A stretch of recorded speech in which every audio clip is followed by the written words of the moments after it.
This is the VOA Special English Health Report.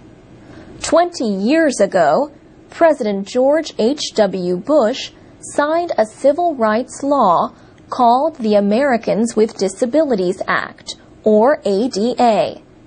Congress passed the law to bar discrimination against people with physical or mental disabilities.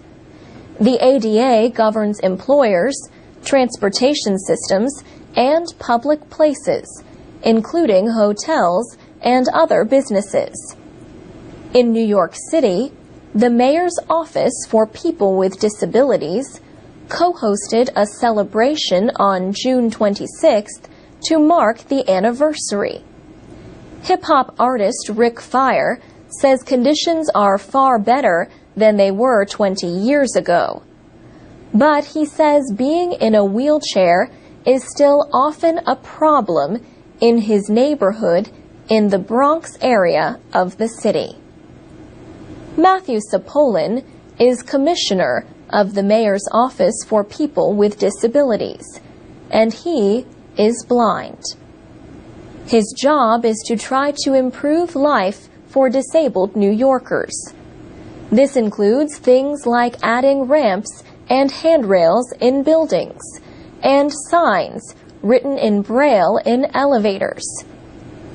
Bobby Wales developed polio before a vaccine became available in the 1950s.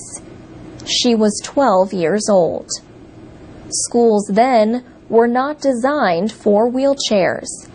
She had to be tutored at home 3 days a week.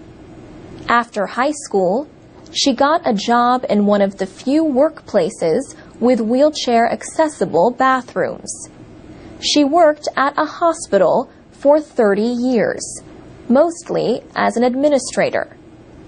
Bobby Wales also fought for passage of the Americans with Disabilities Act. She said, "Disability doesn't care if you're young, old, rich, poor, black, white, green, or purple. Disability will always be here, unfortunately.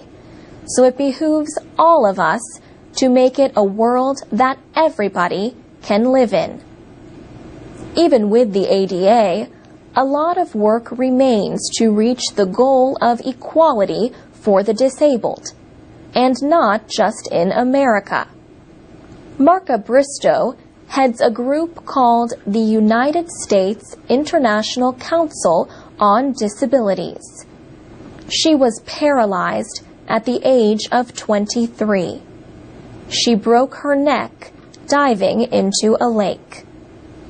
She said people with disabilities are living in the streets in some countries. Some people believe they have been possessed by the devil. They are a shame to their families. They are left to live subhuman lives. And that's the VOA Special English Health Report. To comment on this report, go to our website, voaspecialenglish.com. You can also watch a TV report on the 20th anniversary of the ADA. And you can find us on Facebook, Twitter, and YouTube at VOA Learning English.